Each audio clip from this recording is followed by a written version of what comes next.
औज़ुबिल्लाहिमिनश्शैतानिर्रजीम बिस्मिल्लाहिर्रहमानिर्रहीम अस्सलामु अलैकुम वरहमतुल्लाहि वबरकातुहू।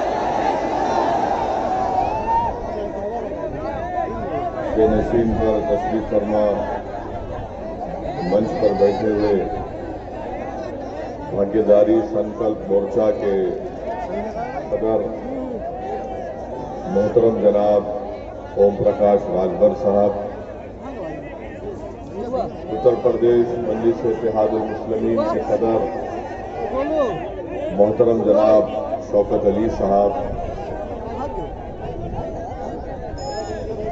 मजलिस इत्तेहादुल मुस्लिमीन उत्तरला विधानसभा के उम्मीदवार डॉक्टर मन्नान साहब, मेरे मजलिसी रुखा जनाब ओम प्रकाश राजभर साहब के पार्टी के तमाम जिम्मेदारान, मेरी इज्जतदार माँ और बहनों, बुजुर्गों और मेरे गयूर नौजवान साथियों, मैं सबसे पहले आप तमाम का शुक्रिया अदा करता हूं कि आप तमाम ने अपना कीमती वक्त निकालकर उत्तरला की इस औलिया अल्लाह की सरजमीन पर आपने मजलिस के जलसे में शिरकत करके इस जलसे को कामयाब किया। मैं आपके दरमियान में इसलिए आया हूं कि आप तमाम से ये गुजारिश करने के लिए कि उत्तर प्रदेश रियासत में आइंदा साल जो असेंबली या विधानसभा के इंतखाबात या चुनाव होने जा रहे हैं, उसमें हम तमाम को अपने एक एक वोट को जोड़कर मुत्तहिद होकर हमको जनाब ओम प्रकाश राजभर साहब को जो भागीदारी संकल्प मोर्चा को उन्होंने बनाया है उसको कामयाब करना है। मैं आपके दरमियान में इसलिए आया हूं कि जनाब ओम प्रकाश राजभर साहब एक बेखौफ और एक इज्जतदार और एक गयूर सियासी लीडर है, जिन्होंने अपनी बरादरी के लिए बरसों काम किया, जमीन पर चलकर गाड़ी और ट्रेन में सफर करके उन्होंने अपने समाज को मुत्तहिद करके उत्तर प्रदेश की सियासत में अपने समाज को उनका एक मुकाम पैदा किया। मैं जनाब राजभर साहब को सलाम करता हूं कि उन्होंने बड़ी मेहनत और काविशों के साथ अपने समाज को यहां तक लाया और वो इस पर मुतमईन इत्मीनान नहीं किया, बल्कि उन्होंने भागीदारी संकल्प मोर्चा को बनाया और इस भागीदारी संकल्प मोर्चा में तमाम उत्तर प्रदेश के पिछड़े हुए समाज को शामिल किया, उनकी सियासी पार्टियों को शामिल किया और मजलिस इत्तेहादुल मुस्लिमीन भी जनाब ओम प्रकाश राजभर साहब के साथ कंधे से कंधा मिलाकर खड़ी है। मैं उत्तरला के गयूर अवाम को ये पैगाम देने आया हूं कि आप मेरी इस बात को जहन नशीन कर लीजिए। मैंने हमेशा कहा और फिर कह रहा हूं और कहता रहूंगा कि भारत की सियासत की तल्ख हकीकत यह है कि अगर जब तक आपके पास अपने वोट से आपके नुमाइंदे कामयाब नहीं होंगे, आपके मसाइल कभी हल नहीं किए जाएंगे। भारत की सियासत की तल्ख हकीकत यह है कि अगर कोई दलित समाज से उसका ताल्लुक है, कोई राजभर समाज से उसका ताल्लुक है, कोई बैकवर्ड क्लास से उसका ताल्लुक है, कोई मुस्लिम अक़लियत से उसका ताल्लुक है, तो याद रखिए आप जब तक अपने नुमाइंदों को कामयाब नहीं करेंगे, अपने विधायक को, अपने सांसद को अपने जिला परिषद के इलेक्शन में अपने वोट से अपनी पार्टी के नुमाइंदों को कामयाब नहीं करेंगे, आपकी आवाज को ही नहीं सुनेगा, आपकी आंख से बहने वाले आंसुओं की कोई परवाह नहीं करेगा, आपके चेहरों पर जो मसाइब और मुश्किलात रोनुमा होती हैं, तो इख्तिदार की कुर्सियों पर बैठने वाले जालिम लोग बजाय उन जुल्म को और उस तकलीफ को महसूस करें, वो मुस्कुराते रहेंगे। इसलिए मेरे अजीज दोस्तों, मेरे बुजुर्गों, मेरी इज्जतदार माँ और बहनों, उत्तर प्रदेश की सियासत में एक तारीखी मौका आपके पास आया है कि आज आप भागीदारी संकल्प मोर्चा के तहत जमा हो जाइए और हम लोग मिलकर अपने दिलों को मिलाकर गलतफहमियों का खात्मा करके एक मुत्तहिदा कोशिश करेंगे ताकि वो पिछड़ा समाज जिसको बड़ी बड़ी पार्टियों ने उनसे इंसाफ नहीं किया, मैं आपसे ये भी गुजारिश करने आया हूं कि आइंदा साल जब उत्तरला में असेंबली के विधानसभा के चुनाव होंगे तो यहां से इंशाअल्लाह ताला डॉक्टर मन्नान मजलिस के उम्मीदवार होंगे।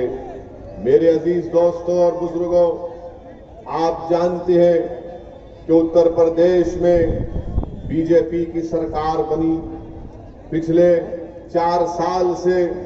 बीजेपी की सरकार है और उत्तर प्रदेश रियासत के चीफ मिनिस्टर मुख्यमंत्री जनाब योगी आदित्यनाथ है।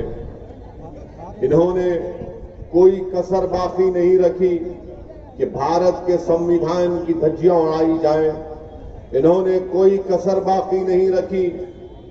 कि सिर्फ एक ही मजहब की, एक ही तबके की, एक ही जात बरादरी की बात करें। इनका हालिया बयान आपने सुना होगा कि उत्तर प्रदेश के मुख्यमंत्री ने कह दिया कि भारत को विश्व में उसका मुकाम इसलिए नहीं मिल रहा है क्योंकि हम सेकुलरिज्म को मानते हैं। मैं उत्तरला की सरजमीन में खड़े होकर उत्तर प्रदेश के मुख्यमंत्री को ज्ञान देना चाहता हूं, उनको बताना चाहता हूं कि शायद उत्तर प्रदेश के मुख्यमंत्री ये भूल चुके हैं कि जिस संविधान पर उन्होंने कसम खाकर उत्तर प्रदेश के मुख्यमंत्री बने,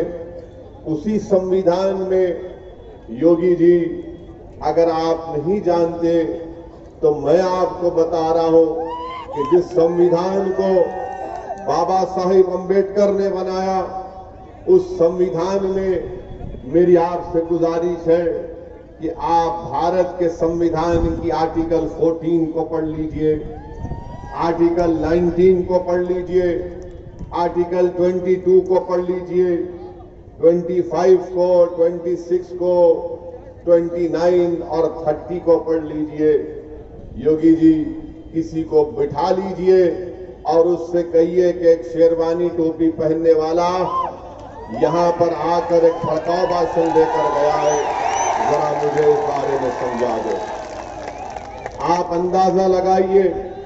कि देश के सबसे बड़े प्रदेश के मुख्यमंत्री हैं और जिस संविधान में सेकुलरिज्म लिखा गया उसी के बारे में उत्तर प्रदेश के मुख्यमंत्री कहते हैं कि वो सेकुलरिज्म पूरी दुनिया में, विश्व में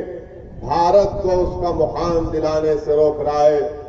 योगी जी, मैं आपसे पूछना चाहता हूं और आप और हमारे मुल्क के वजीर आजम से पूछना चाहता हूं, आज देश में पेट्रोल और डीजल की कीमतें माशाअल्लाह 100 रुपये लीटर हो चुका है। क्या वो सेकुलरिज्म की वजह से हुआ है? क्या सेकुलरिज्म की वजह से पेट्रोल और डीजल और गैस की कीमतों में इजाफा हो गया? बताइए, वो बीजेपी जो कहती थी कि हमने गरीब महिलाओं को गैस का सिलेंडर दिया, आज वही गरीब महिला 865 रुपये का गैस का सिलेंडर खरीदने के मौक़िफ़ में नहीं है, इसलिए कि उसको किराया देना है अपने घर का, इसलिए कि उसको अपने बच्चों को खाना खिलाना है, इसलिए कि उसके पति के पास अब नौकरी बाकी नहीं रही। मगर उत्तर प्रदेश के मुख्यमंत्री गरीबों की तकलीफ को दूर करने के बजाय सेकुलरिज्म की बात करते हैं। मैं उत्तरोला की सरजमीन पर खड़े होकर आपको ये बताना जरूरी समझता हूं कि आप जानते हैं कि जब से बीजेपी की सरकार बनी 2017 से 2020 के दरमियान में 6,775 एनकाउंटर हुए, 6,475 एनकाउंटर हुए, जिसमें से मरने वालों की तादाद 37% मुसलमानों की 37% मुसलमानों की थी। और उत्तर प्रदेश में मुसलमानों की आबादी पॉपुलेशन का परसेंटेज 18 या 19% के दरमियान में है। आखिर ये जुल्म क्यों हो रहा है कि एक देश के बड़े प्रदेश का मुख्यमंत्री कहता है कि ठोक दो, ठोकने से जुर्म या क्राइम का खात्मा नहीं होता। चाहे मैं हूं या कोई पुलिस का IPS ऑफिसर हो, कोई भी कानून को अपने हाथ में नहीं ले सकता है। मगर इस ठोक दो की पॉलिसी ने देख लिया कि 6,475 एनकाउंटर में 37% जिन लोगों को गोली मारकर हलाक कर दिया गया वो मुसलमान थे। बताइए मेरे अजीज दोस्तों और बुजुर्गों, क्या ये हुकूमत संविधान के तहत काम कर रही है? क्या उत्तर प्रदेश में रूल ऑफ लॉ है या रूल बाय गन है? इसका फैसला यकीनन उत्तर प्रदेश की जनता करेगी।